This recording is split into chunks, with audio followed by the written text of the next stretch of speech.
Hello, my name is Cassidy, and I'm doing my persuasive speech on vaccinating individuals. In my audience today, I have my mother and my dog, which is on the floor.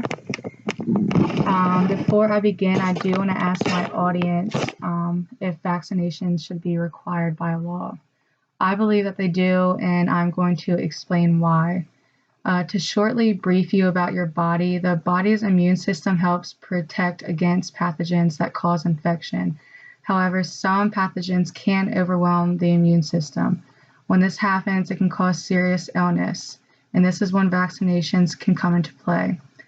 Vaccinations are an important form of primary prevention, which means they can protect people from becoming sick. Vaccinations helped control diseases like polio, measles, and tetanus, which have threatened our society a great deal in the past. Laws today, all 50 states mandate vaccination as a condition of entry into school, although exceptions vary from state to state.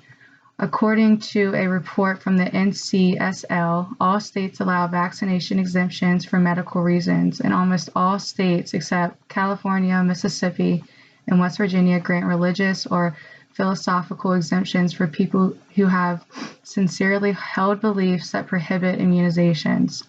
Currently, 29 states and DC have a religious exemption law, and 16 states have a religious and philosophical exemption law. These laws allow parents to claim an exemption based on their personal, moral, and other beliefs. Today, the most prominent driver of the anti-vaccine vaccination movement is the link between autism and vaccines, a link that has been reportedly dismissed and proven to be false. There are hundreds of studies that prove vaccines do not cause autism. No link has been found between the MMR vaccine and autism in the largest single study to date. In this study, no increased risk of autism was observed when comparing children who had received the MMR vaccine and those that did not. Vaccines are also safe and effective. They're tested and go through many rounds of study, examination, and research before they're used in the general public. There are side effects of vaccinations, but they are very rare. And if you do have side effects when getting vaccinated, they are very mild. There's a greater risk of getting vaccinated and getting sick by exposure to a disease than there is of experiencing side effects. Vaccinations can save your life. There have been major medical science advances within the past decade that have protected children against diseases than ever before.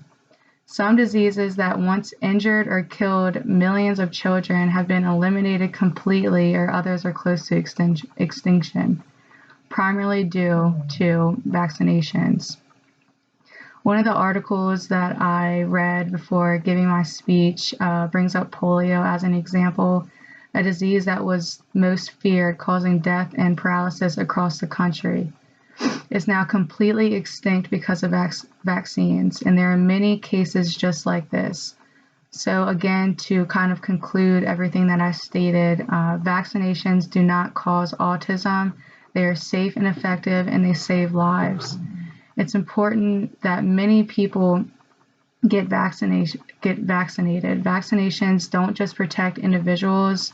When enough people are vaccinated, it helps protect society. I would like to thank my audience, my mother and my dog, for listening to my speech, and I hope that I persuaded you on why vaccination should be required by law.